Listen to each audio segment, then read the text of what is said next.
public talks in the USA, Canada, UK, Italy, Saudi Arabia, United Arab Emirates, Kuwait, Qatar, Bahrain, Oman, Egypt, Australia, New Zealand, Sri Lanka, Brunei, Malaysia, Singapore, Hong Kong, Thailand, Guyana, South America, Trinidad and Tobago, and many other countries, and now for the first time in Africa, a lecture of this magnitude in Nigeria.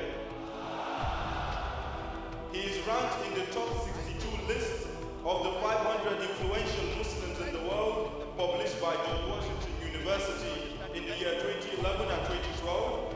He was also listed number 82 in the 100 most influential people in India, published by Indian Express in 2009, and listed number 81 in 2010 amongst the billion-plus population of India.